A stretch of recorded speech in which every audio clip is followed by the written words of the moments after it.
আমরা এসছি হচ্ছে আমাদের যে গাড়িটা আছে সেই গাড়িটাকে ওয়াশ করার জন্য। এখানে গাড়ির ওয়াশ তো এমন না বাংলাদেশে যেরকম ড্রাইভার সাহেবরা থাকেন তারা নিজেরাই ওয়াশ করে, কিন্তু সে কানাডাতে গাড়ি ওয়াশ নিজেই করতে হয়। তো এখানে আমরা এই যে এন্ট্রান্সে ঢুকে পড়লাম, গাড়ির ঠিক ওয়াশরুমে ঢুকে এখন আমরা দেখব যে কোনটা স্লট খালি আছে। আমাদের ইন্ডিকেট দিল একজন সুপারভাইজার যে এটা খালি আছে, তো সেইভাবে আমরা যাচ্ছি।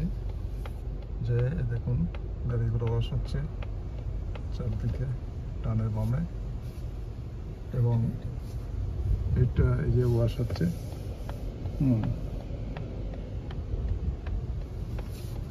এই যে ওয়াশ করছে, তবে এটা সেলফ, মানে ওয়াশটা নিজেই করতে হবে। সেলফ ওয়াশ মানে নিজেই ওয়াশ করতে হবে। এখানে কোনো এমন না যে আমাদের গাড়িটা অন্য কেউ বা এখানকার যে তারা ওয়াশ করে দেবে।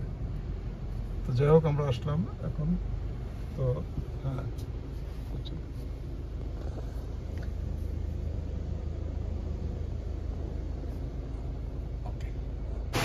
কানাডায় কার ওয়াশের ক্ষেত্রে দুইভাবে পেমেন্ট করা যায়, একটা ক্রেডিট কার্ড না হয় কয়েন দিয়ে। তো আমি পেমেন্টটা শুরু করব হলো কয়েন দিয়ে।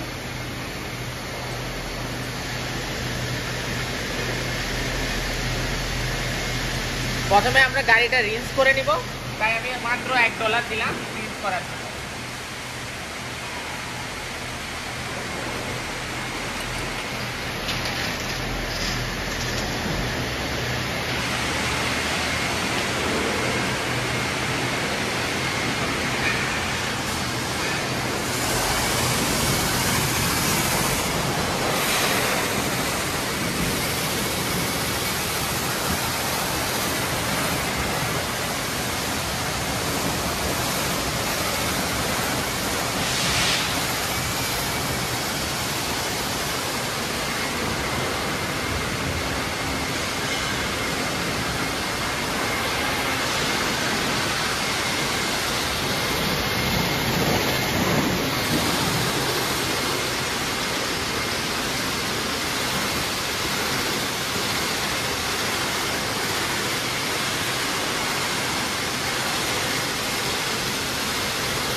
আমরা এখন হাই প্রেসার স্টোভ দিব। হাই প্রেসার স্টোভের জন্য $1।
দেখুন একটা গাড়ি আসছে, গাড়ি এসে সে এখন কোনো একটা স্লটে ঢুকে পড়বে তার ওয়াশের জন্য। এইভাবে সিরিয়ালি গাড়িগুলো আসছে, এসে পাশে দেখুন এখানে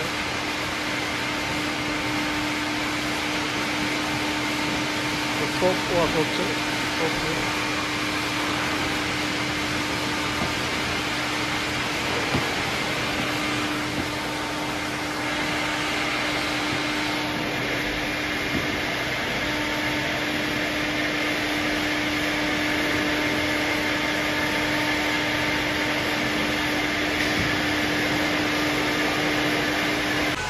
এখন আমরা ফাইনাল ওয়াশটা করবো, এর জন্য আমাদের আবার $1 দিতে হবে। এরপরে গাড়ি চকচকে ধপধপে হয়ে যাবে।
এইভাবে আমাদের গাড়িটা ওয়াশ হয়ে গেল।